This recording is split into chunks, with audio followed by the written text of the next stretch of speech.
Boom. There you go. All right, Mark Fiorino, welcome to the program. Thank you, Daniel. Well, it's your first time on the program. I told the folks watching the program, Mark, I said, hey, you're going to have to get on your brainy thinking caps tonight because we're going deep into high tech with Mark Fiorentino, and we're going to be talking about or master of reality. Mark, welcome to the show. Thank you, sir. Well, man, I'm just going to plug this book right now because this thing's awesome. If you want to, if people want to tune out of the COVID nation and tune into something that will take them so far away and with thinking and knowledge and information, this might be the book. Look at this. Look at this thing. I mean, some people can swat flies with a book. This thing can take out an alligator. And But I tried to shrink it down as much as I could, Daniel. It was a 4-year project. well, that's great, man. Okay, let's get into this. Okay. First of all, now we got a title we got to deal with. It says Master of Reality. That says singular to me. Is it a person, thing, place? What's it? Well, it basically I'm trying to get to the point where people can become the master of reality, and in order to do that, you have to understand what reality really is. Ultimately, in my book and in my theory, it's a design concept that God is the creator of everything, the universe, and I have on my website blogs, testimony from near-death people who basically have been told by God, Jesus, whoever their person is that they're close to in the afterlife, that God, in fact, has created this universe right from the very beginning, the Big Bang. And not only that, but He's created other universes as well, an infinite amount. And so it gets very complicated to think about when infinity comes into the picture. Mm-hmm. But basically, that's the ultimate master of reality, because that reality, God is the gardener and the garden. We are part of God. Everything is part of God. So Mm-hmm. that is the very core foundation of the theory, which is, not something that's many physicists might consider. There are some, but a lot of them, don't go that route. But I Mm-hmm. wanted to find out what the truth was, so I went to the source, and that source is God. And through NDEs and other different methods of investigation, I was able to determine for sure that's the way it works. And then from there, I build up through the paths and clues left to me from the masters like Einstein and Maxwell and Lorentz and Faraday and Newton, Mm-hmm. and followed their path, which basically was the same path. And that path was the study of something called the ether. So basically, it's understanding that mechanical system is what the book is about, how Mm-hmm. forces interrelate with matter and energy within the ether. Mm-hmm. Okay, you said that God has created other universes. Yeah. Um, do we think that there is life in those other universes? There's life all over the place. There's just enormous, enormous amounts of life just in this galaxy alone. Outside of this galaxy and all the other galaxies, the numbers are staggering. But we haven't been able to sense anything yet. So our scope of view is so limited. We're not really aware of what's really out there until we ourselves are able to travel faster than light, like our alien visitors have accomplished. Mm-hmm. Once we do that, our horizons will expand and we'll get to know more about Mm-hmm. what's really out there. Yeah. Well, I think people that you may have took people by surprise when you said alien visitors, but I'm going to throw out there. Uh, the government just now announced they have formed an investigative unit. There sounds like they're getting serious about looking into the alien phenomenon.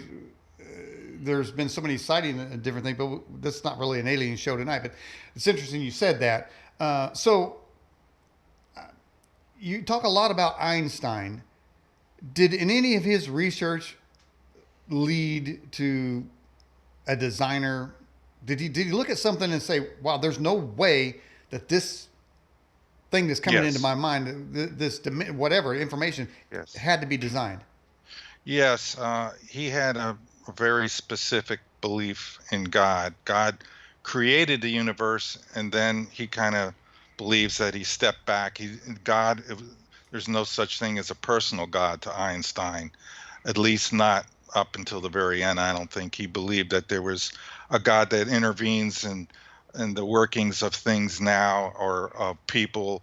And so he just basically said God created the laws of physics and science, and then it's up to us to figure all that out. And Mhm. that's what I tried to do in this book.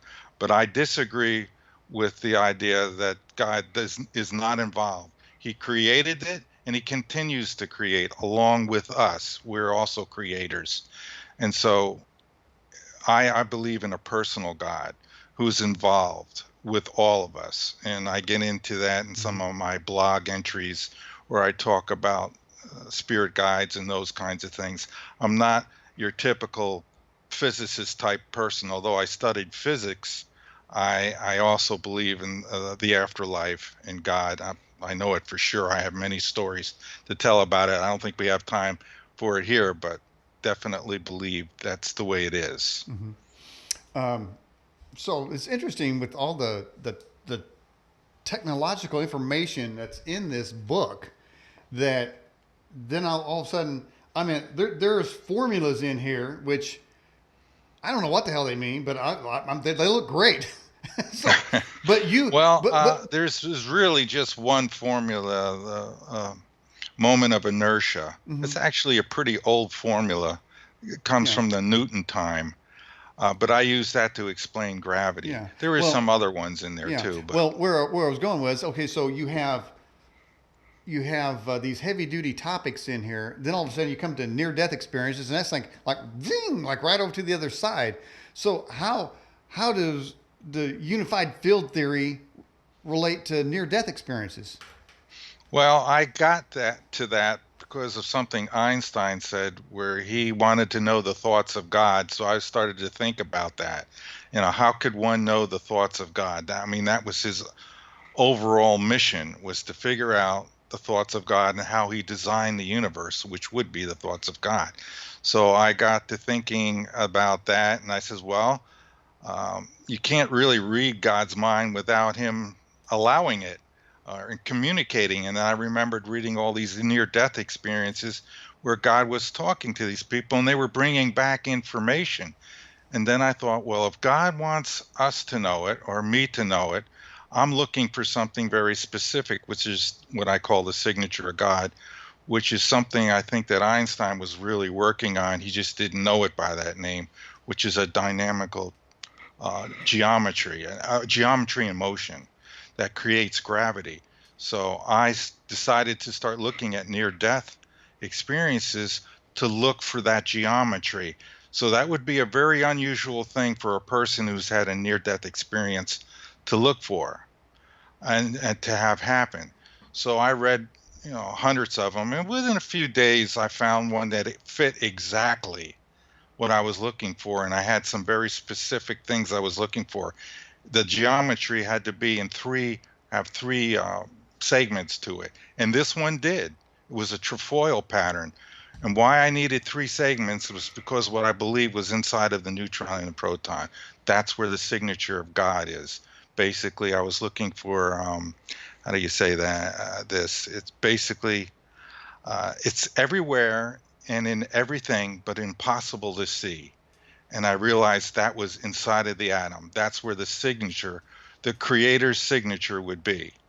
And through this lady, Linclaire Dennis, I was able to uh, recognize that he was sending her the message. So it was kind of like you say, is a very roundabout thing. I got all the way from this idea that Einstein said to all the way to look in places that no physicist would ever look Mhm. to find the information. And that's what I did. I found the signature, and it's in the book, and there's equations that go with that. But that's basically the geometry that creates Mhm. mass. Mhm. So you're going to be hearing questions from me and from the guests and from myself. So I'm just an old cowboy. So my questions may sound, you know, lower level. But I was thinking that, and so you're the right person to ask.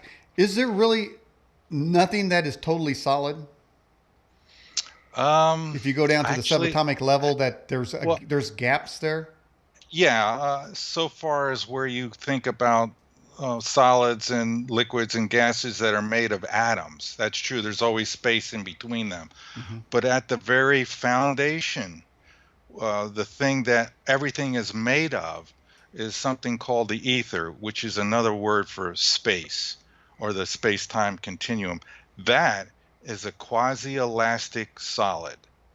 What I mean by that is it's a solid that the purest definition is something that is continuous, not necessarily solid like a table, steel, stone. This is a material substance that everything is made of, and it exists everywhere. So in that sense, there is no place that there is a lack of this Hmm. solidness, Hmm. but it's so tenuous and it's invisible. It's a hard substance to describe, and we actually looked for this solid back in 1905, Hmm. but the experiment failed to detect it. And I talk about that in the book and how that was misinterpreted. Hmm. But so that basically answers your question. Ultimately, the material of everything is a solid. Hmm. Uh, Biblically speaking, it says that God holds all things together by the power of His Word. Later, it describes the Word as being Jesus, and then Jesus describes Himself as being God.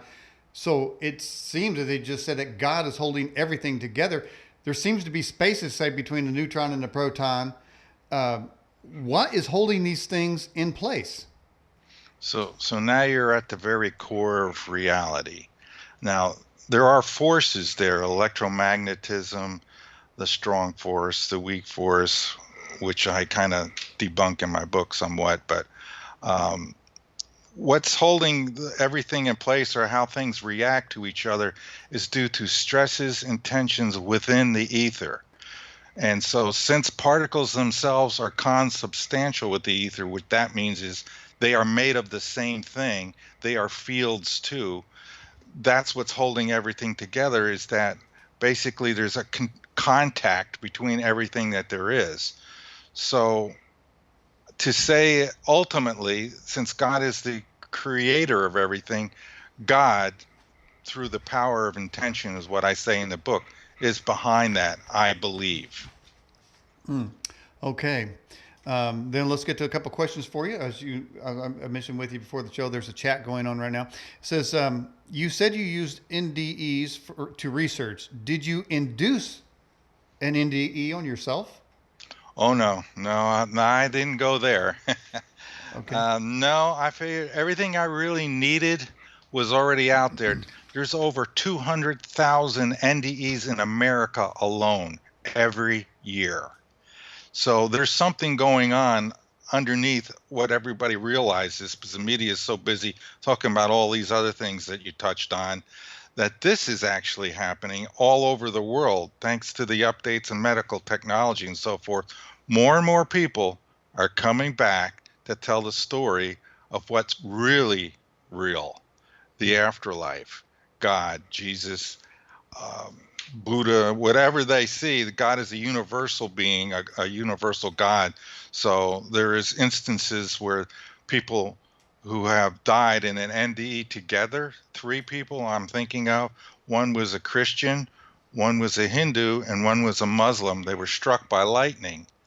They all died, went up together through the tunnel to see the light, and as each one was looking at God, they could see that I see like a Christ light that's Christian. The other guy, the Muslim, was seeing the well of souls, and the Hindu was like Krishna or whatever their God.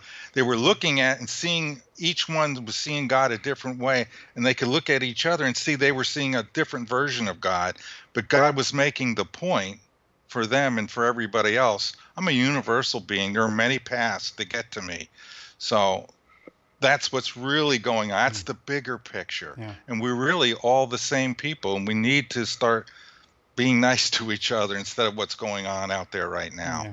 Well, Crazy enough. I mean, if somebody told me that they went to the other side and saw Buddha, I said, sounds like you went to hell, but I guess I better you may Well, not there's be. not many people that I know of that seen Buddha, but I bet if Yeah. I went to Far East, there's Yeah. probably a lot over there. It depends on what your religious Yeah. background is when you pass. Well, like I always say, it seems like he needs to stay off the ho-hos. All right, Australian Ben says, hey, Mark, how does Saturn, old father time, and the black cube tie into your theory? Uh, that's a riddle I don't know. But wow, okay, let's move on to one we couldn't maybe address. Azur says, Mark, does our solar system have a binary twin?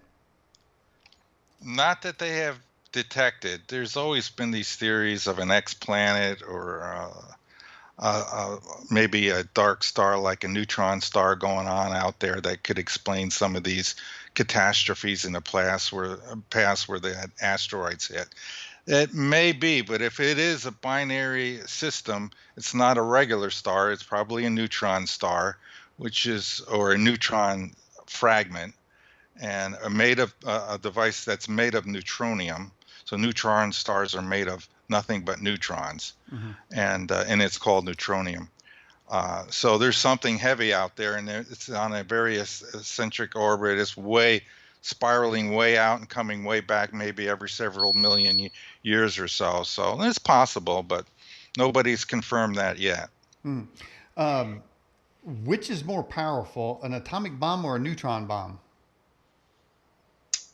Well, it depends on how much material you put in. Does more physical damage? An atomic bomb. A neutron bomb mainly is built to wipe out people and leave the buildings alone, basically. So it shoots out a blast of radiation. Yeah, like that. And and kills the people. I'm just showing a Doesn't do bomb so as people much get the damage to idea. buildings. Okay, so I'm not sure if we're looking at an atomic bomb or a neutron bomb, but both sounds like they do a whole lot of damage. Yeah. All right.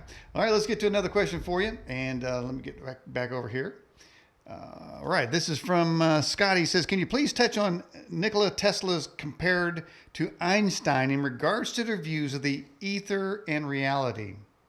Well, they both actually believed in the ether. Einstein wavered. Um, in the beginning, before special relativity, Einstein believed in the ether. But then when he found out, and I talk about this in the book, he found out that the ether was not going to be proven. The ether wind was not going to be detected in the Michelson-Morley experiment. So he backed away and put some special wording in the theory of special relativity. He said he didn't need the ether. He did that because he wanted his theory to be accepted. So he kind of, cheated the system there a little bit and got ahead of the game because he knew he knew what Michelson was doing, and he knew what the results of the experiment were going to be. But then when he went back to general relativity, and he says there's no way that there isn't an ether because there's something bending out there, and you can't bend something that doesn't exist.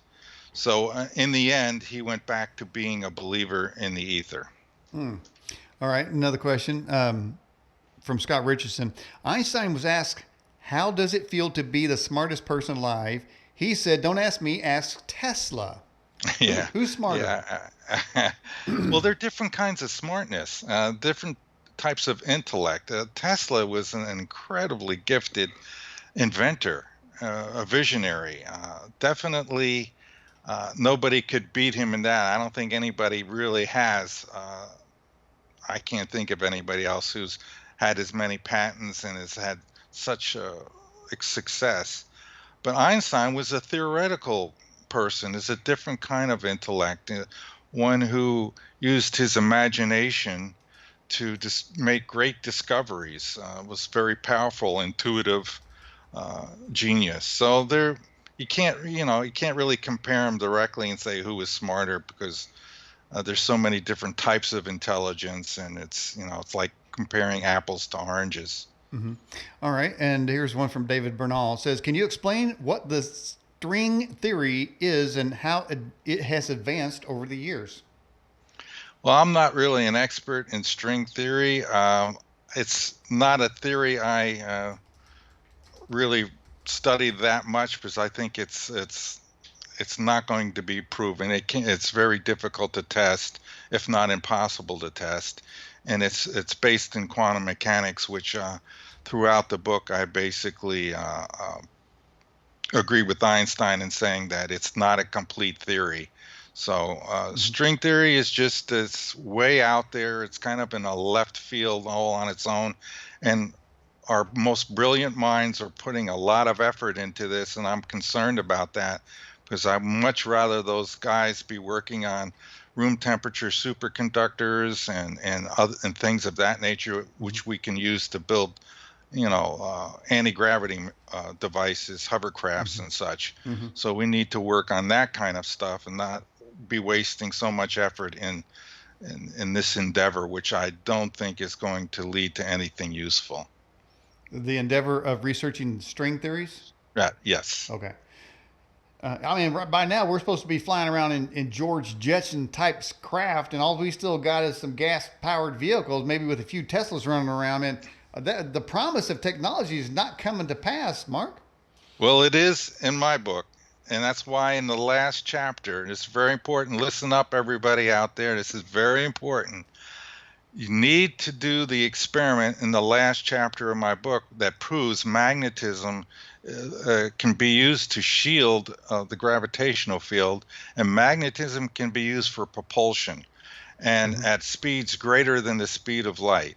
So, if we want to get going, if we want in our lifetime to be able to actually build starships and take this from being something that was science fiction into reality, well, do that experiment and you're going to find I'm asking people all over the world to do this, not just in the United States. Do the experiment, prove that magnetism can be used to shield gravity and be used to create anti-gravity. Mm-hmm. So now we can get to building those George Jetson machines for real, not just a science Mm-hmm. fiction fantasy. It Mm-hmm. can be done. Well, see, you're in the quantum physics, and I'm still trying to figure out what the hell makes a magnet move stuff around. I can't see what it is, Mark. What? And then you get two magnets. It's like they're fighting each other, and I don't see nothing. I'm just a cowboy. I know That's that. exactly what got me one of the things that got me when I was a kid playing with magnets. I would look at them. I cannot see anything, but I know there's something there. And that's why I went into the metaphysics of things, the study of nature of things, to see what exactly that field is, Mm-hmm. which basically the magnetic field is a specific type of bending of space. And so that's the ether. There's evidence right there. Mm-hmm. There's a movie. I think it was called Equilibrium. It's a science fiction movie about the future, and the area where the resistance was, they called the ether. That was interesting. I wonder why they did that. Well, I don't know. I didn't see the movie, but it Oh. sounds like they were reading their history a little bit, and Mm-hmm. maybe the ether comes up a lot in different movies. Mm-hmm. Sometimes it's fairly comparable to what the people in antiquity believed, but um, the ether I'm talking about, it's the one and only thing that really exists. Everything else is made from it, including particles, Mm-hmm. force fields, everything. Mm-hmm. Without it, there's nothing. There's a story in the Bible where I believe Jesus walked through a wall, and of course the one where he walked on water. But when you materialize from, say, one wall inside of another one, is there a scientific theory where things down to its molecular components can be disassembled, go through the, because as we discussed, nothing's really solid. I mean, you can, if you magnify something close enough, you'll see a gap. Is it so his parts will go through there and they reassemble? Is there any theory that you've researched that would allow for that? You're talking about the Star Trek kind of teleportation Mm-hmm. device? Yeah, I call it the Jesus teleportation, but go ahead. Oh, well, okay. Well, there's spiritually that may be possible, but that would be with intellects of a much more highly evolved than us, millions of years more evolved, where they learn to master all of the psychic abilities that we're just now learning and, beginning to discover. Mm-hmm. So that may be possible in the future, maybe 10 million years from now or something, when we evolve to the point where we can master the physical laws through our mental and psychic abilities. But that's not something that I really studied. I have experienced certain things that I know that God can do, or Jesus, or a spirit guide can do. They have incredible powers, but they show great restraint. That's what I could say on that. So, would it be possible? They've cured people after near-death experiences who had advanced cancer. So they're changing the matter inside of those people's body uh, in a way that we can't even detect.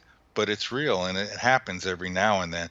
Not so much walking through walls, but I haven't heard anything about that. But I'm sure there are other people out there that may have encountered something like that. Alrighty, and I want to welcome to the show Rose joining us.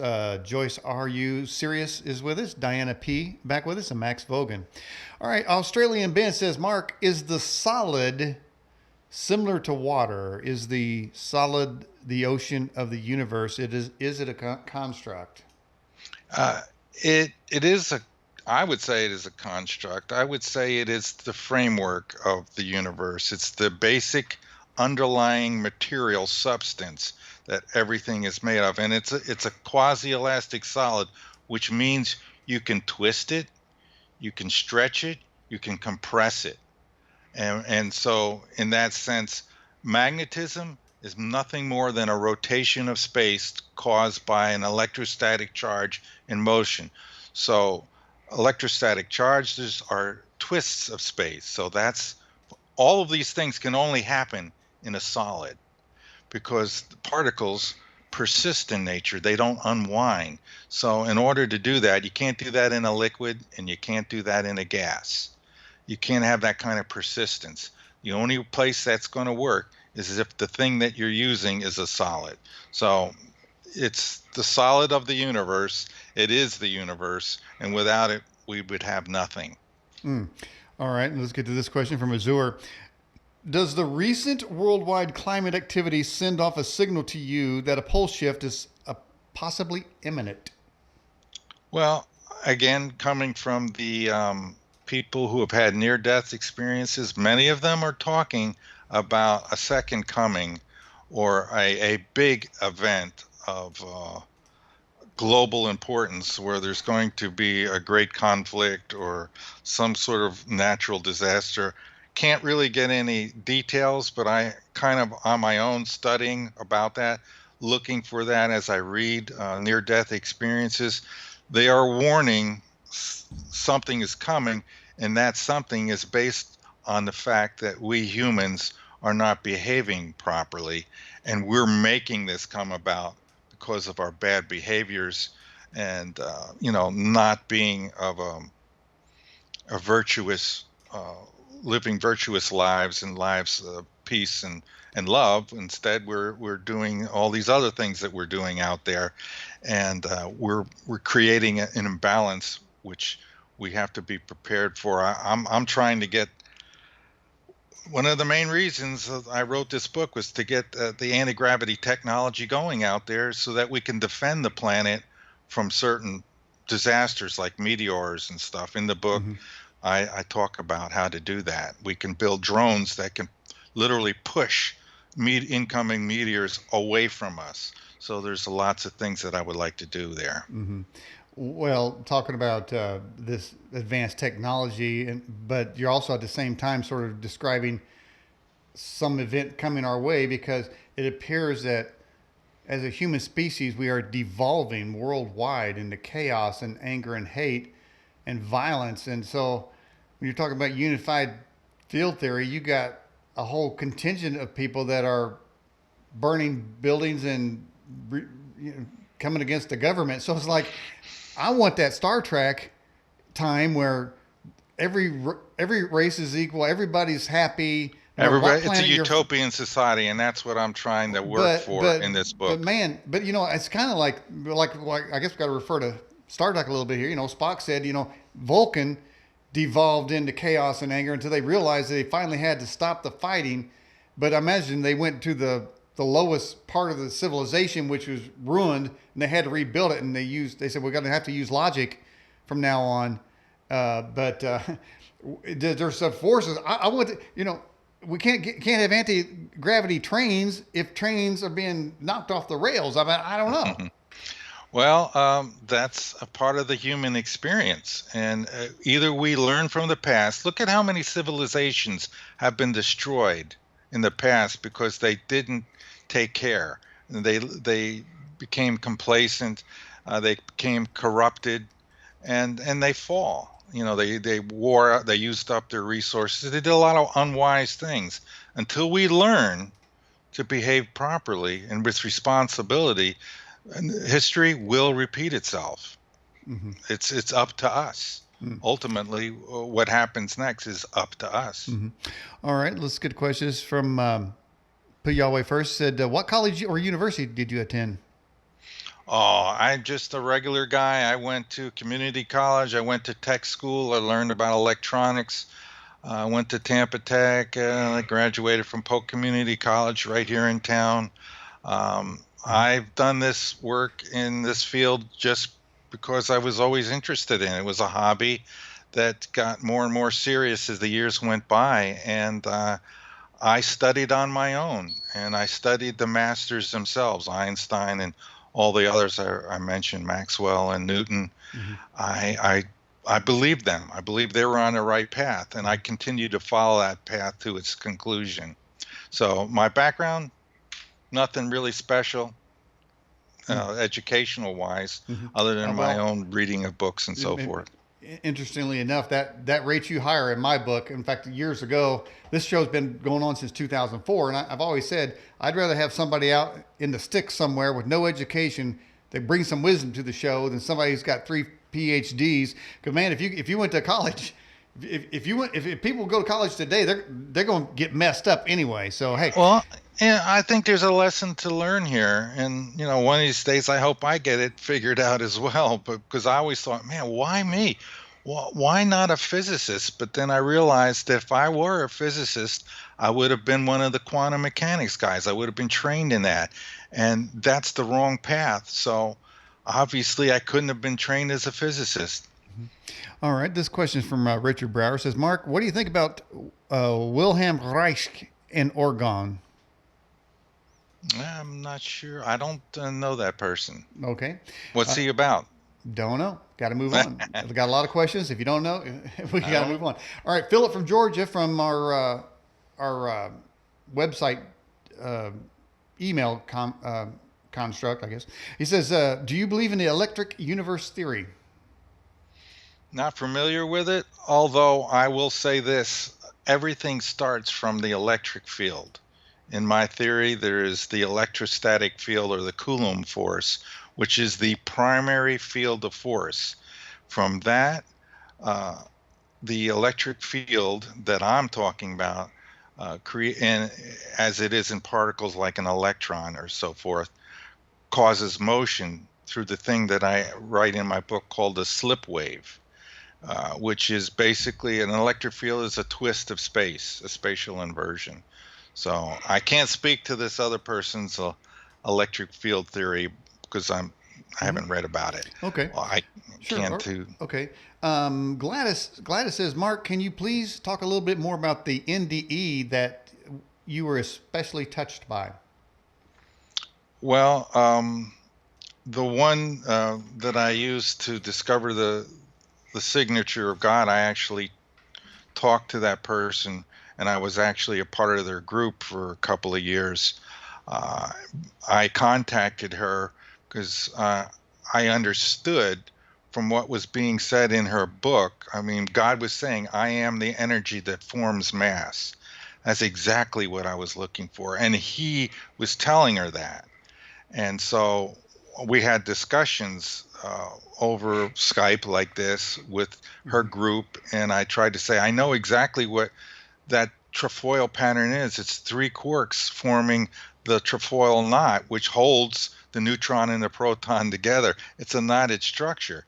And unfortunately, from my perspective, she was with people who are scientists, and over time, those scientists, some of them very noted, had convinced her there really wasn't a God. So now she's the only NDE person I know that is not sure that there is a God. It's agnostic, because, well, that's what Dr. Kaufman is, who works with her, and Bob, another scientist fellow.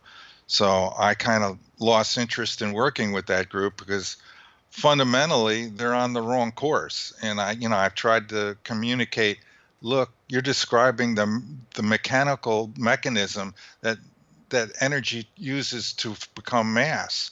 Uh, and I tried to get them to work on the formula, which I eventually found myself and put in the book. And so we don't we still talk. We're still friends and everything, but we went our separate ways. And so that's basically the story of that NDE. But there's many more I've read about. Fascinating. I have some on my website. Go to my blog. I talk about Father Rick Wendel's NDE. That's a very interesting NDE. Okay. It's one that interested me greatly. Mm-hmm. Now, can your blog be reached from your website? Yeah. Right at the top menu, it's a blog entry that you can just click on, and it goes right in there. Lots of interesting little stories in there. Mm-hmm. I'm going to quote a scripture, which I think is a salient point here. It's in Romans 1:20, and it says, "For the invisible things of him from the creation of the world are clearly seen, being understood that the things are made, even his eternal power and Godhead, so that they are without excuse." That verse right there clearly states that you should look out at creation and know that there is a designer, and then it'll lead you right to the knowledge of God, that God exists. Couldn't agree more. It is what do you call it? An intentional design. Intelligent design? Intelligent design. Yeah, well, it got stuck in my head there. Yeah. Yes, it's an intelligent design theory. And it is intentional as well, as I use that word a lot in my book.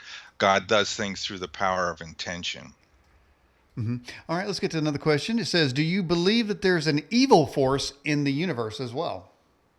Yeah, I've given evil a lot of thought, and I was talking to a physicist here in town at the college, and he just shocked me when he said evil is, he thought, might be a necessary thing, and that without evil, there's no conflict.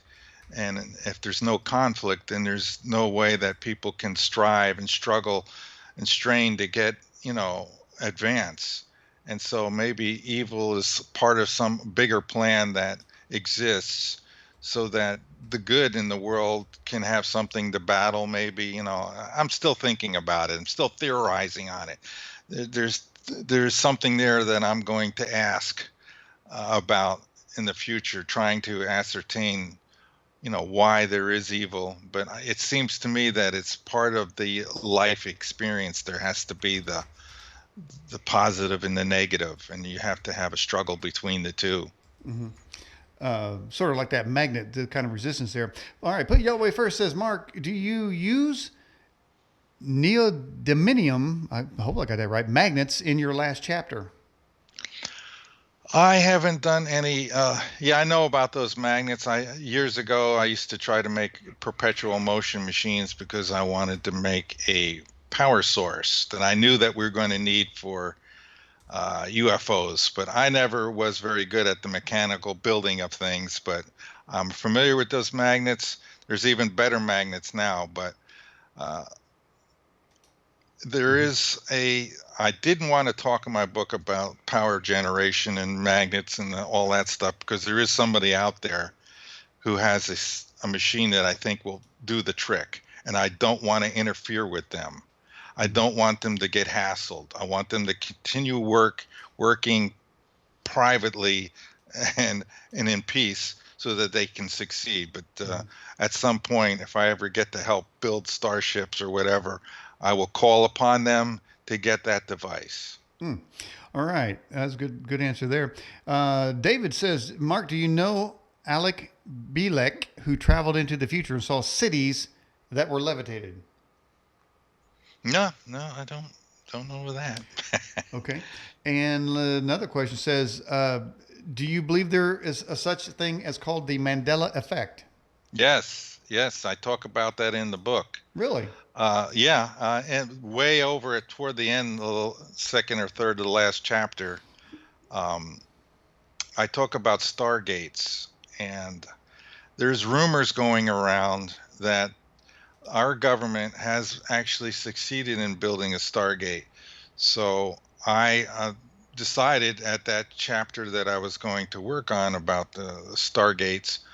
Uh, when I started writing it, I wasn't really sure how it was going to turn out because um, it was so theoretical and everything. And so I said, the only thing I know for sure is if you're going to build a Stargate, something is going to have to go faster than the speed of light. Wow. So with that in mind, I researched that topic and found out that there is a way to create a device that it's called a it's a fractal lens, and you shine light through it, and it actually accelerates well beyond the speed of light, and that could be used. But the point of all this is with the Mandela effect, that these stargates can be used to go back in time. And the Mandela effect basically is that people are misremembering, they say misremembering, but they're remembering things that are sure that they're right, but then when you check the history books, they're wrong. Mm-hmm. And that could only be possible maybe if, in fact, somebody was changing history. And I'm very much against reverse time travel. It's very dangerous. And if, in fact, we are doing that, I'm asking them to stop doing it because you can pollute the timeline to the point where it could be a major disaster. But So it's Mark, very speculative.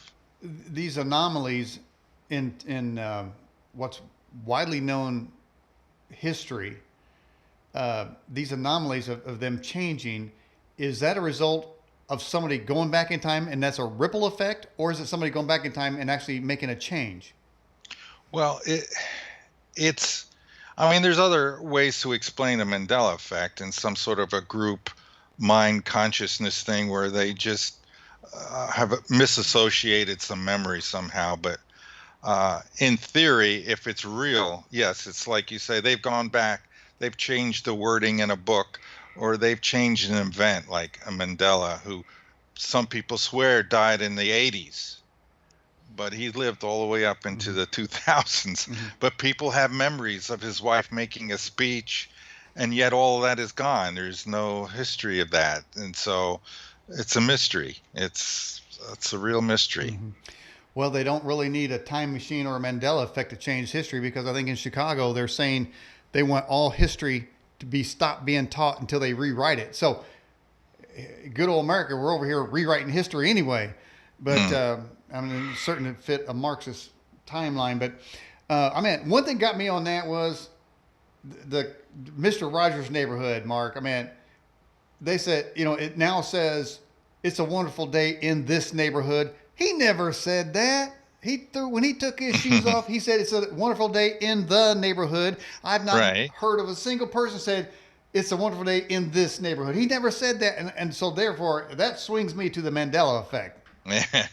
Yeah, there's a lot of strange things out there. Well, let me give you Who another could one say? here. This is in was it Hebrews 11:3. It says, through faith we understand that the worlds were framed by the word of God. We mentioned that earlier, so that things which are seen were made by things that do not appear. I mean, there's something out there that is creating things, and you said in the first hour that we could create. And what do you mean by that? Well, we create things. We're artists, we're musicians, we architects. We create too. We co-create with God all the time. That's the way the universe was designed to work. So there's a lot of creating, and that's a good thing. It's to be like God. God creates and man emulates him, and it's a nice thing. It's a good thing to create. All right, and here's another question. This is from Scotty. He says, Mark, did Tesla believe he gained scientific knowledge from alien entities? Not that I've read. Uh, Tesla just was a really good engineer, a brilliant engineer, and Mm-hmm. I read a book about him, and I don't recall any alien mention in that book at all. Mm-hmm. Um, but he was way, way ahead of his time. A Mm-hmm. brilliant man. It's tragic how his life kind of just fell apart there in the end. But All right, well, who killed him and stole his stuff? well, I don't know if somebody killed him or not. But the FBI did go into the house, his apartment, and empty out all his files and records and stuff. Mm-hmm. And probably some of those things are still locked up somewhere, classified. Yeah.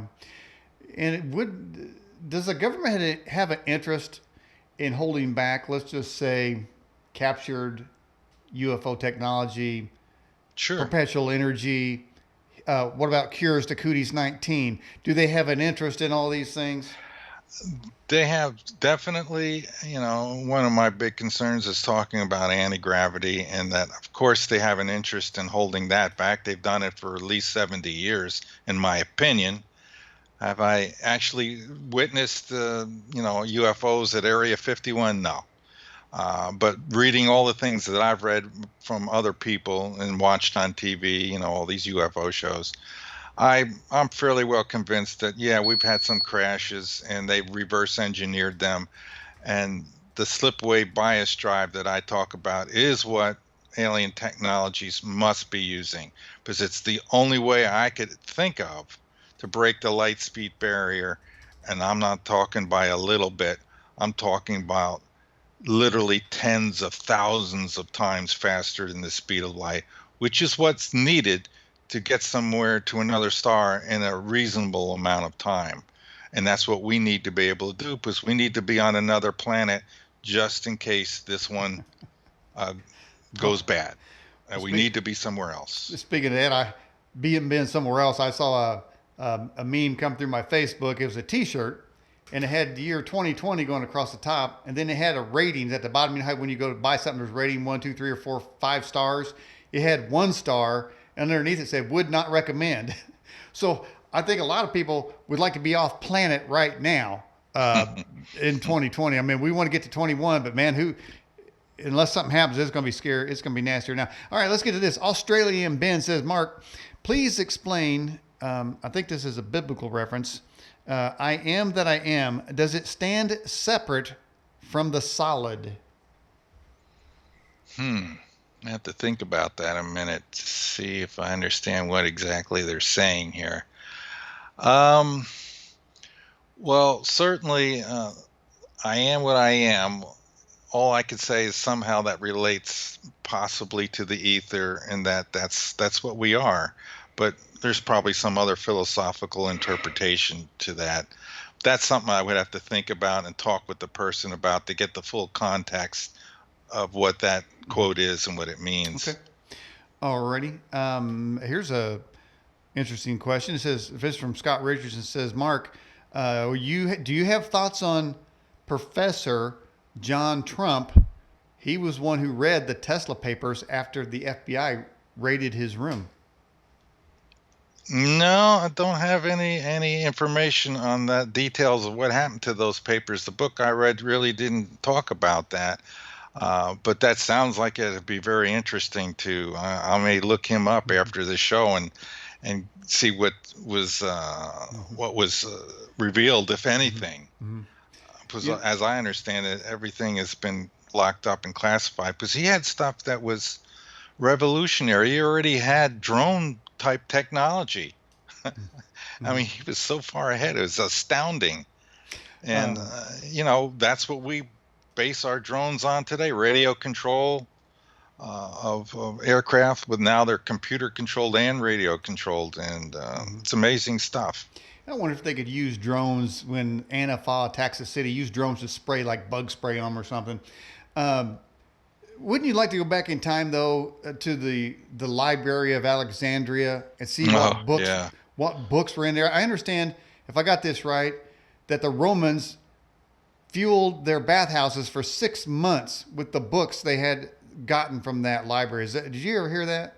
No, I never did. I just heard that the library in Alexandria burned down, Yeah. and many books were saved and moved to other libraries. But the only time I really would like to go back in time, I'm very reminiscent, and I'd like to go back to my childhood days because there were some happy days there, and times were simpler. Oh, weren't Uh, they? but you can't really go back because your body isn't going to go young again. If you're a time traveler, Mm-hmm. your body goes back at the age it is. Mm-hmm. So you could be in that time, but there would be two of you, which is a paradox, which I'm a bit uncomfortable about. There's the young you and then the Mm-hmm. old you. Well, you're describing perfectly a classic Twilight Zone episode.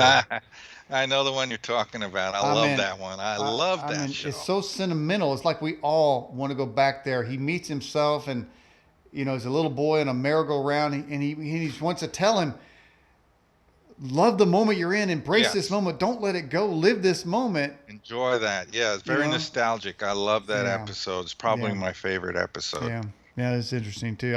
I wax sentimental when I see that episode too, because we all have that longing for simpler times, and our Yeah. times are getting more complicated now. Speaking of complications, man, is this book going to uncomplicate things, or is it going to complicate things?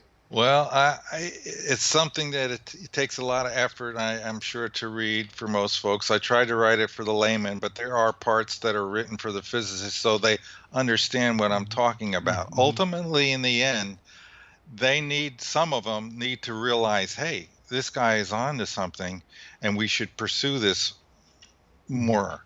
Mm-hmm. And hopefully, with the discovery of anti-gravity, which neither general relativity or quantum mechanics predicts, that'll make that'll give me the inroad, the discovery Mm-hmm. process, whatever you want to call it, Mm-hmm. so that I can get the attention that this theory needs to have.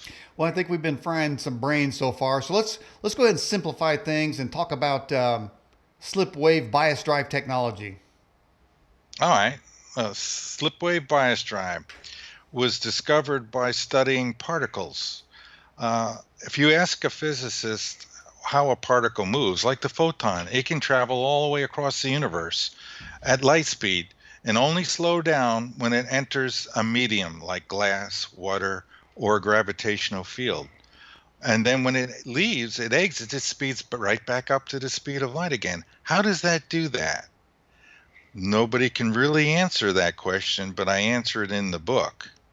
And so that's a breakthrough in itself, worthy of a Nobel Prize, in my opinion. Wow. But a little boasty there. Woo! But the Take it. slipwave bias drive was designed because I realized how particles move. And this gets very technical, and it's hard to avoid this, but I'm trying to simplify it as much as I can. But particles within themselves have a pressure wave, and that's what causes the motion. If you think about it, pressure is what causes everything to move. Pressure in the water hose causes the waters. Electricity, the pressure in the wiring of the electrostatic field causes electrons.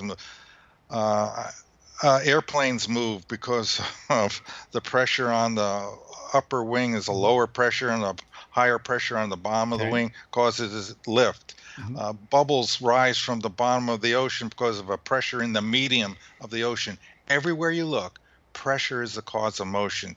So inside each particle is a small pressure wave. It gives it a velocity. The slipwave bias drive was designed using this same idea. And so what I've done is use magnets to concentric rings of magnets. So if you had a UFO that was like cigar shape, it'd be perfect. You have one ring, there's a magnet with very strong field. The next ring over, even stronger field. The next one, even stronger. And then the final one, the strongest uh, magnetic field. This causes a pressure wave within the spaceship and around it. It's like a bubble, and it pushes the spaceship along because of this. It's an inverse hyperbolic field, which is basically a expansion of space, so that the craft can be moved in any desired direction using these magnetic fields, which are basically rotations of space, ever stronger ones. The stronger you get, the more space expands, it stretches, and the bubble expands at the rear end of the ship, and you can go any speed at all. Because along with that, and I'm sorry, I'm apologizing, it's going to get more technical here. No, go for it. Two other things are going to happen. Permittivity and permeability of space are going to be reduced by this pressure field. And that changes the speed of light, because the speed of light is determined c equals 1 over the square root of permittivity times permeability. So if you increase those, you slow light down. Those are permeability and permittivity of space are properties of space. And those are what's controlling the speed of light and the slip wave.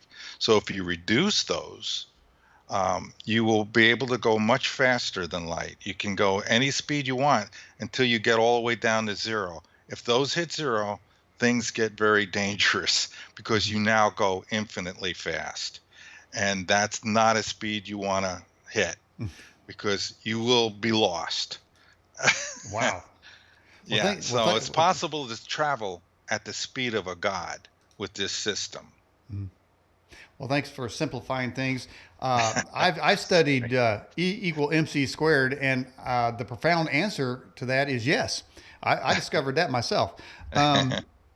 All right, here's a question for you. It says, Mark, have you ever read the works of Oscar Klein? Oh, a Kaluza Klein? Could be. How many Kleins you got out there?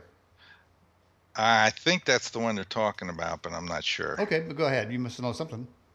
Well, Kaluza Klein, it's they worked on with Einstein on the unified field theory, and they increased the dimensions of space in order to help try and solve the unified field theory problem. Mm-hmm. All righty, let's get to another question for you. Does the TR-3B use magnetic propulsion? Some jet that I don't know about. I doubt it, but never having looked at the specs, I can't say for sure, because I doubt it, because you wouldn't know about it. Mm-hmm. It would have to be a top secret craft, and nobody that I know in the Navy or the Air Force or anywhere is promoting or talking anything about magnetic craft. If anything, they go well out of their way to avoid mentioning magnetism. There's in my book, I talk about the first guy that mentions it in his book, and he unfortunately was found hung in his hotel room. And in the book, in the introduction of that book, he talks about the Air Force talking and said, we don't need these damn UFOs or whatever he said. We're going to use jets and rockets, and we don't need blank propulsion. Mm-hmm. And the word that was blanked out, they left the letter M there. And everywhere I looked on the internet, that phrase was edited. Somebody edited. Who? And why did they leave just the M there? Because I know it's magnetic propulsion. Right. So they kind of left a half clue there, and I can't figure out why they would do that. Obviously, it was them that didn't want anybody thinking about magnetic propulsion. And if you look this guy, and it's in the books, you'll get to the chapter, you'll see that, and you can look it up for yourself. That is a very strange mystery. Well, it's not, because they don't want us to know about magnetic propulsion. And it's why? Because it gives us strategic military advantage. He who has UFO technology owns the skies. They can quite literally fly circles around our best aircraft. Absolutely. Just a little brush up here. The cover of your book shows a wizard, and every time I see that, I want to say, Mr. Wizard. Why do you have a wizard on there? Just to capture the magic of the old mentor teaching the student. Um, it was actually, I got the idea from an old album cover, Moody Blues, Every Good Boy Deserves Favor. I don't know if Yeah. anybody remembers that out there. And when I saw that, I said, someday I'm going to use that. That is a great picture. And it fits perfectly. As the master is training the student, and the things he's holding up there is the elements of the signature of God. Those little shiny trinkets that he's holding up. Oh, He's explaining how the universe works. Oh, alrighty. So the kid represents what? Well, the young student, the apprentice, and the master, the older, you would call him sorcerer or magician or whatever, is training him on reality, how it works. Wow. Well, I'll tell you what. You mentioned Moody Blues, and I'm going to quote from there. And this is it's awesome. It says, "Cold-hearted orb that rules the night, Yeah. removes the colors from our sight. Red is gray and yellow white, but we decide which is right and which is an illusion." Yeah, I remember that. I was a big Moody Blues fan. Ooh, that I raises can tell hair you back some- my neck. You don't get words like that in today's music. No, yeah, they were a great group, very gifted, and they wrote some very inspirational music. You never thought we'd be talking about Moody Blues tonight, did you? Did you ever hear their first song? You know what their first song was? Yes. First big hit. Man, I heard that. I heard that on the '60s channel just the other day, but refresh my memory. Go Now. Yeah, we wanna go now, go now. And when I heard that, that's the song I heard. A synchronicity playing here, and I was thinking, wow, how did we go from "Go Now" to "Days of Future Past"? Or the question, why do we never get an answer? Yeah, they are a great group. I saw them in person too. I enjoyed it immensely. Great group. Well, there you go. So there you go. You'd like to go back in time I do. to watch the Moody Blues. I'm very nostalgic. Well, you can go back in time. It's called YouTube. All right. Chuck Donald says, where do you stand when all man's knowledge and systems fall? Well, hopefully somewhere safe. You never know. That could happen. And I guess that's why there's a part of me that knows that I need to get this information out, because I want humanity to be safe. There's many good things that can happen if we have the anti-gravity technology.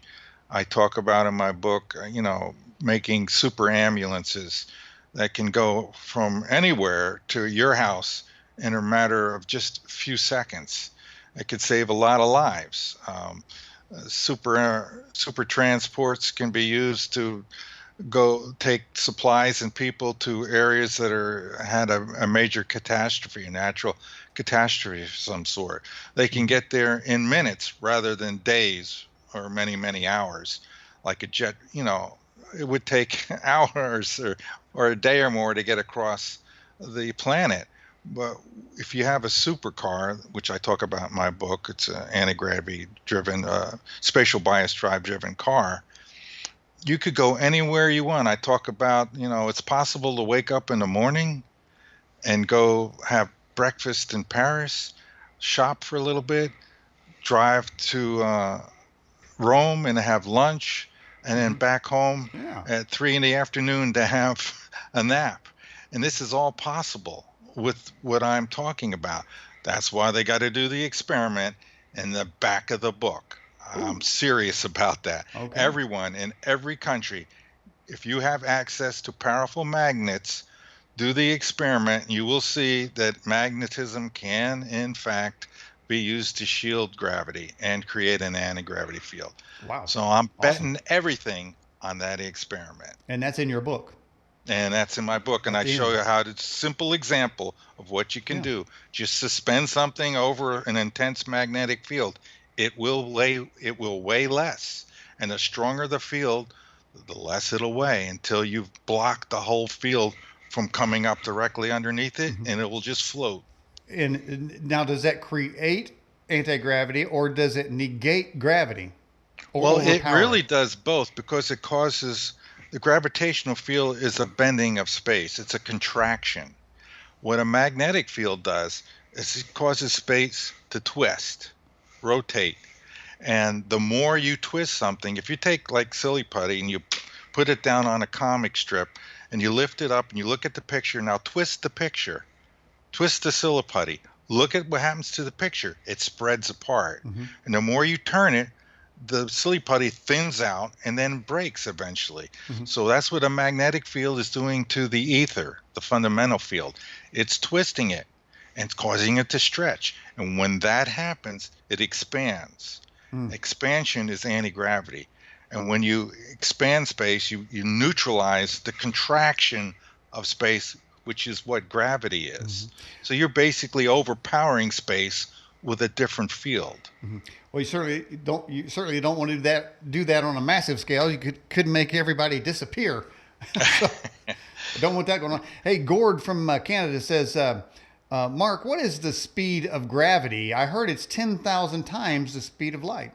No, same as the speed of light. Same as the speed of light. Okay. Yeah, they got an experiment, they do LIGO experiment where they're just detecting gravitational waves. And, Einstein said gravity is Hmm. the speed of light. Hmm. And it is. I don't contest that. I agree fully with that. Newton was the first one that thought gravity was instantaneous. So I think a lot of people get the idea if they've read about Newton Hmm. who thought it was instantaneous. But no, it's the same speed Hmm. as the speed of light. Hmm. We're talking about the Moody Blues. The question, they asked the question, why do we never get an answer when we're knocking at the door with 1,000 million questions about hate, death, and war? Well, they did get it. There is an answer. It's called the Bible. It's called Jesus. And if they would have looked over there, they might have found the answer they were looking for. But they just kind of broke apart, and I don't know if they ever got their answer. But they just looking in all the wrong places. All right, all right. Here's another question for you from David. It says, "Why is there little or no information about the Large Hadron Collider given to the public? Why is it so secret?" Well, I don't know that it's secret. I go to their website and I poke around and look around, but there's one that brings up a point. If the ether exists, now the Michelson-Morley experiment didn't detect an ether, but I'm willing to, and I explain why in the book, but a place where you could do an experiment to detect the ether is at that collider. And I would be willing to bet a large amount of money that in December, January timeframe, the the collider is really a big circle, right? And Mm-hmm. they're shooting the particle beams around in a gigantic circle. Right. The east and west tunnels, they're going to have a problem with the timing in the December, January timeframe. So if anybody out there knows anybody that works there, ask them, do they have problems with the timing of the beam in December, January timeframe? And I could explain in detail why that would be. But that's Mm-hmm. a detection of our Earth's motion in the ether, and it takes a particle beam to detect it, not a photon beam, a particle beam, because a Mm-hmm. particle beam has mass, Mm-hmm. and that's what it'll suffer an inertial drag in the east and west tunnels at Mm-hmm. that time of year because of the motion of the Earth, the motion when you add all these motions, the motion of the galaxy, the motion of the solar system, the motion of Earth, there's tremendous amounts of speed going on there. And in the December, January time frame, the Earth is closest to the sun and is moving the fastest. Mm-hmm. So there's going to be an interference in those tunnel timing. So that's as for why there is problems with the getting information out of there, I don't know that they're keeping anything secret. Mm-hmm. I don't know that there's anything there that is worthy of being classified that I can think of anyway. But Mm-hmm. I don't. Hmm. Well, Are they looking for the what they call the God particle with the Hadron Collider? Is that Yeah, yeah. Well, that's an interesting story. okay? They say they found it, but they actually never really saw it. The God particle, if it exists at all, uh, lives has such a short lifetime. It doesn't even make it to the detector to be detected. It dis disintegrates before it makes it to the detector. So that's less than a trillionth of a second. It's like immensely small time. And what they did to, in their minds, confirm that they discovered it is they computed using quantum mechanics equations. They computed what it would decay into, and if they saw that, then they're going to say, well, that's the God particle that caused that decay pattern. And eventually, they did get some match there. So they didn't see the particle, Hmm. but they saw what they thought the particle decayed into after a 1 trillion billionth of a second. So, in my opinion, it's a red herring. It's not worthy of being Well, pursued, but they did. well, I mean, Star Trek, they did understand photon because they made a photon torpedo, and they thought that was working pretty good. Yeah, And that did a lot of damage on your Klingons, man. yeah. Um, so Azure says, Mark, do we or another nation possess 0 point energy? Oh, there's a lot of research in that. I don't think anybody's come up with an invention that has been able to tap that yet. At least not that I know of. I mean, I'm not, into all these other technologies and things. I studied a very specific area in physics, and it was mainly stuff coming from the past, the masters themselves, and I just extended the final Einstein theory. So my knowledge of quantum mechanics is not that great, other than to know that it's not the right path. And so 0 point energy is an interesting phenomenon, and I think they should study it more. Hmm. Maybe they'll come up with a good technology. Hmm. All right. Australian Ben says, Mark, have you seen the film Dark City? Does it ring true? No, I haven't seen the film Dark City. We a lot of movie watchers over here. Yeah, Um, I don't watch a lot of movies. I well, I can watch tell you some. can't write a book like that and watch stupid movies. That's for daggone sure. Yeah, I do a lot of reading about, like I said, my area of expertise, and I'm researching with a mission in mind and a concept in mind. Hmm. So I Well, stay pretty focused you, on I that. mean, you may have stated it, but what is your mission? Well, to get the word out about anti-technology, and to the main thing that I'm saying that I haven't said yet, which needs to be said, is the unified field theory problem has been solved. And I'm announcing that here on every show I go. So if you're a scientist out there and you want to know if this is true or not, I suggest at least going to my site and downloading the free synoptic FAQ, and look at the questions and answers there. And if you think that's interesting, then get the book and read it, because I explain in high detail the unified field theory problem solution, which is the holy grail of physics. And that's very important. I want that knowledge to be passed to humanity. It could be a very long time before somebody else figures this out again. And if I don't get it out there, it's up to me. There's Wow. nobody else here that's going to do this. It's my theory. It's my responsibility. I accept that. And that's why I'm going on these shows, to announce that that solution has been solved, and to bring this new technology into the world, which is anti-gravity technology. So, if you solved a perplexing scientific problem, why aren't like the Jet Propulsion Laboratory or NASA calling you up? Say, get on down here, man. What do you got? Because they haven't heard of it, and they need to hear of it, and I need to make a big splash as I can by going on shows like this. It's like when I wrote the book and put it out there, it's one of like a couple 100,000 books on Amazon. Hmm. Yeah, how does anybody know it's even there? Uh, and the other way they would know is if I could get in a journal, a scientific journal.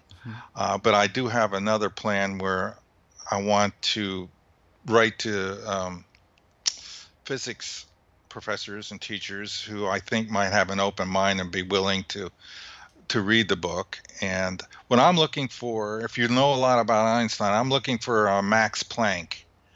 That's who I need. That's who got Einstein started. If it hadn't been for Max Planck, we would have never heard of Einstein. Wow.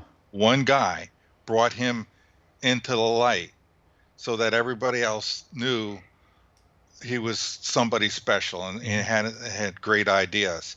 If Max Planck had to just put his little paper aside, it would have just went into the files along with the tens of thousands of others, and we would have never heard of Einstein. Well, here on this program, Mark, we're going to bring you into the light.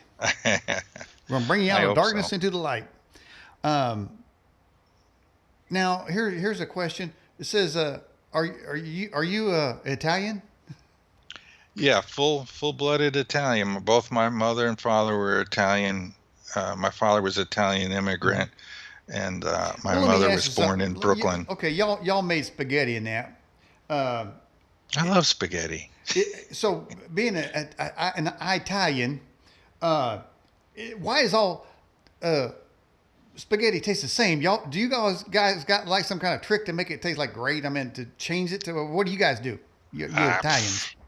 My wife does a great job. I mean, it's all about the sauce. It's the secret is the sauce, huh? It's the sauce. Yeah. What do you Italians use now? Now is she Italian too? She's part Italian and part French. Okay, so I can do some dialect because I'm multi-talented. Okay, so I'm going to do some Italian.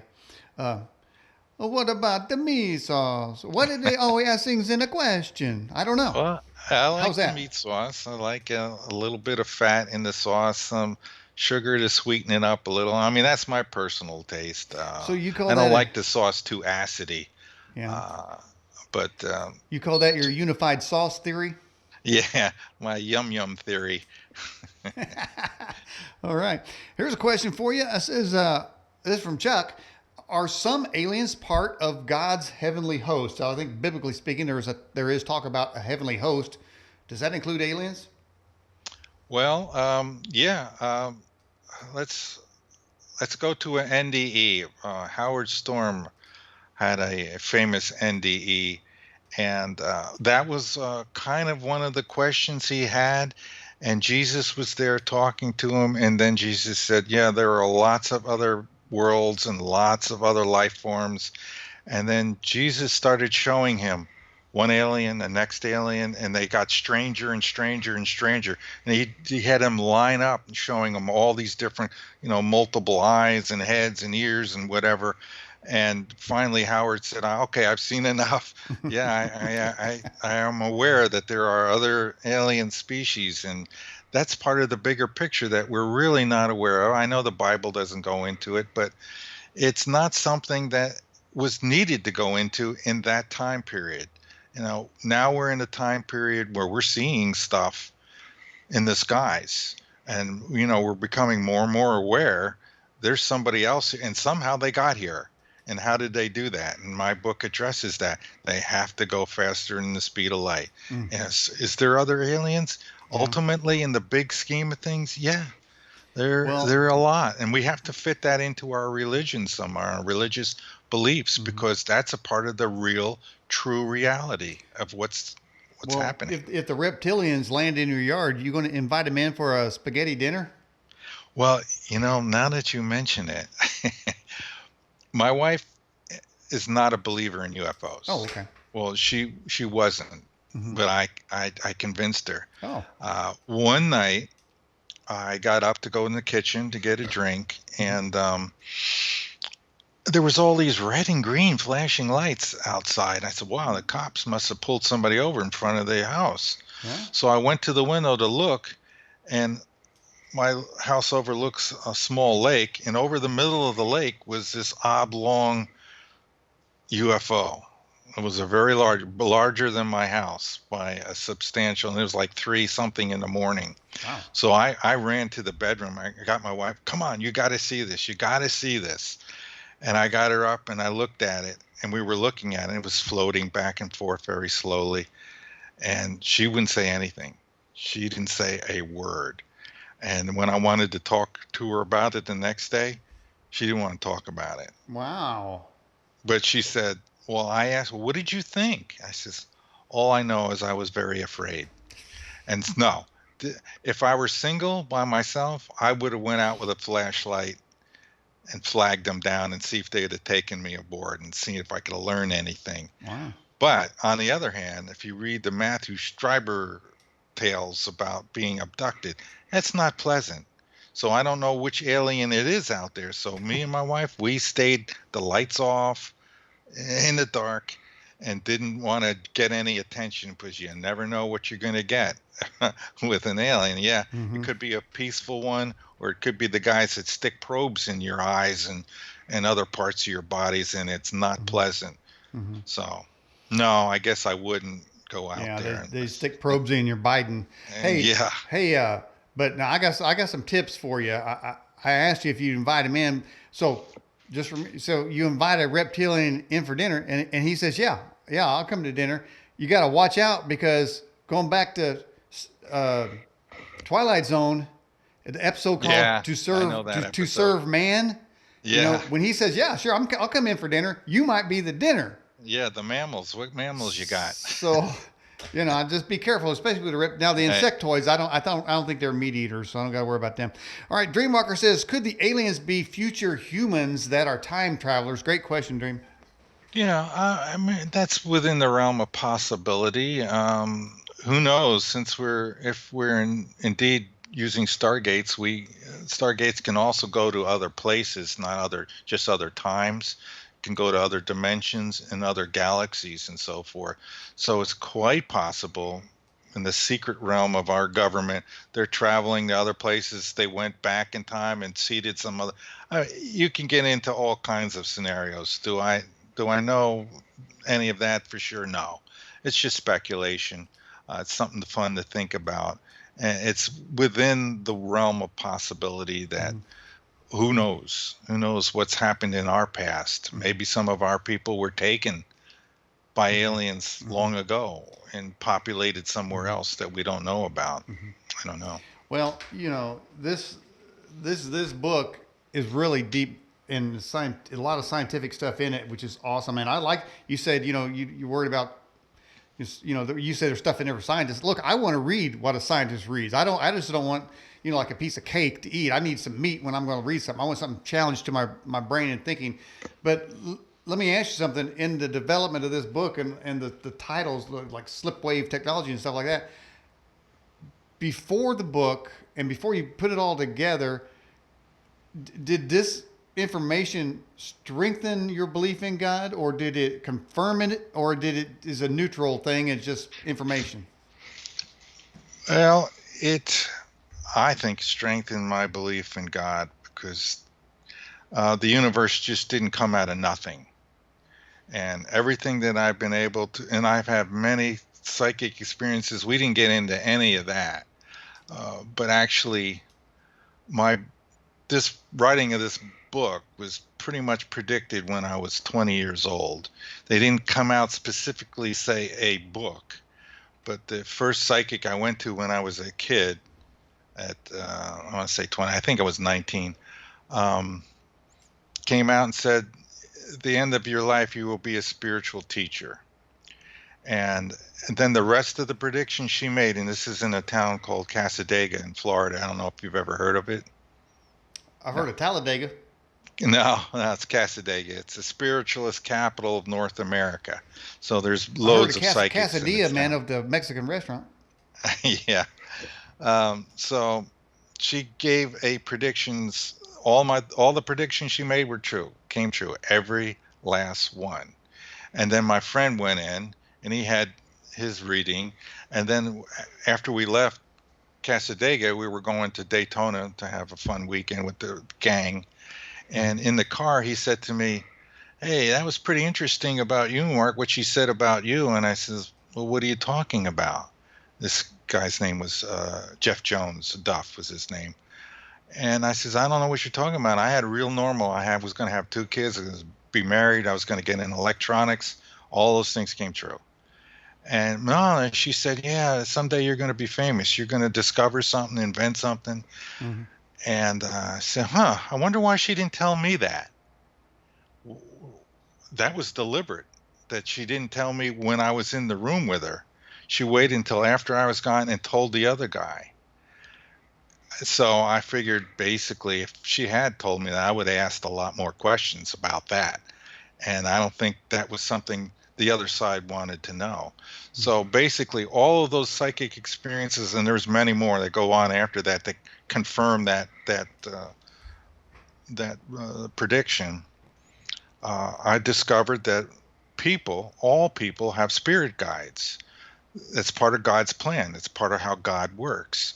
It's not anti-religious to believe that. Mm-hmm. God, Jesus works with many people. I know a psychic that speaks to Jesus very regularly. She had 6 near-death experiences, Mm-hmm.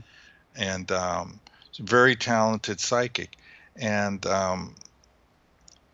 everything that I can get from NDEs, from psychics, from my own personal psychic experiences demonstrates to me the afterlife is real.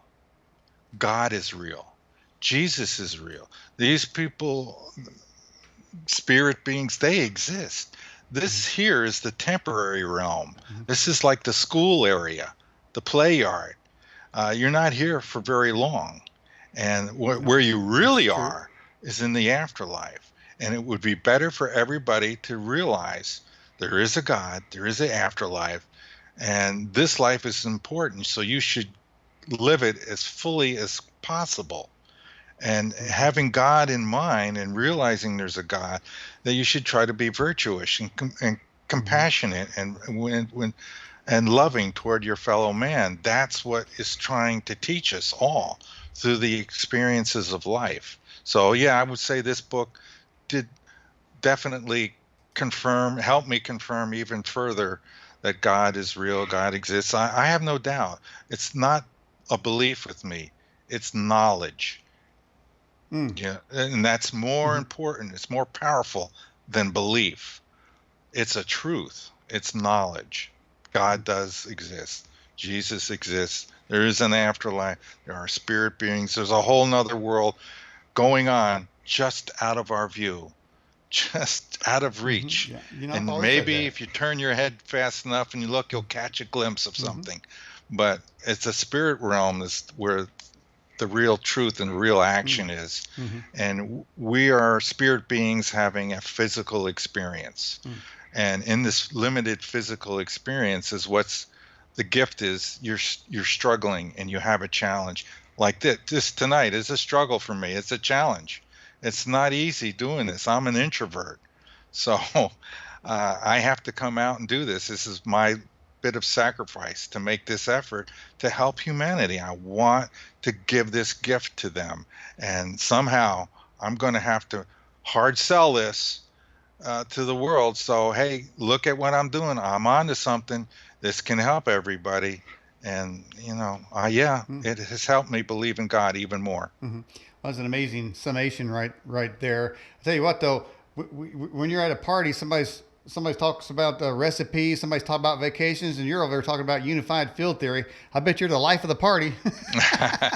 Well, a lot of people they're not that interested, but I have a neighbor down the street. He's really interested, and I'm looking forward to having a couple of beers with him Mm-hmm.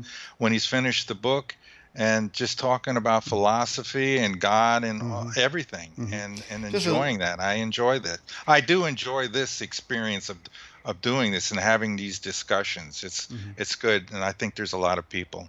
You mentioned about how short life is, and you said Yeah. something about live it, and that reminded me of the great songwriter philosopher Chris Cagle and a song called "Chicks Dig It." And in that song, he says, "Scars heal, glory fades, and all we're left with are the memories made. Pain hurts, but only for a minute. Life is short, so go on and live it." So, Right. and that's it. Don't be afraid of the pain. Go on and live your life, because the scars you get from the pain are the memories you're going to make. And you've made some memories tonight here on the Edge television broadcast. Mark Fioritino, how can people get your book? www.super-relativity.com. There's links pointing to Amazon where you can get it at Amazon, or you can order it off my site and I'll send you a signed copy. USA only. Costs too much to ship it to other countries. Mhm.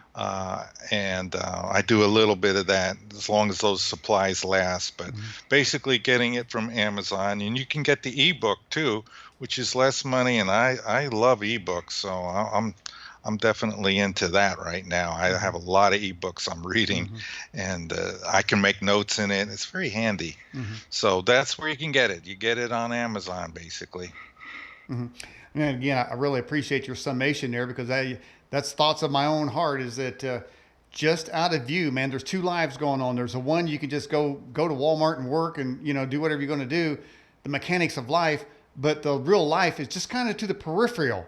And if we can tune into that, the supernatural, however you want to say it, there are things going on there that shows how big life is, how big God made this universe. Mark Fiorentino, I appreciate you coming on. Can we have you on again sometime? Yeah, love to, love to. So, how was your experience on the Edge broadcast? This was fun. This was fun and exciting, and it was good to get all out. There's more information. That's why we need to do another show, because I could tell you about more of the evidence for the afterlife. Ooh. I've experienced some direct evidence that I could share with the people, and everybody should feel comforted that there is a God. There is a happy ending. No matter how bad your life might have been, in the end, if you're a believer in God and Jesus and just a good person, you're going to have a beautiful ending in the afterlife someday. So be comforted. You're not alone. There are people with you at all times, morning, noon, and evening. Don't feel like you're alone. They're helping you. They helped me. I've seen them, I've heard them, and I've got evidence to prove it. Wow, that sounds like Mark Fiorentino part two. Mark, Yeah. thanks for coming on the show, and stay safe out there. Okay. Thank you. All right, you Thank you, bet. Daniel.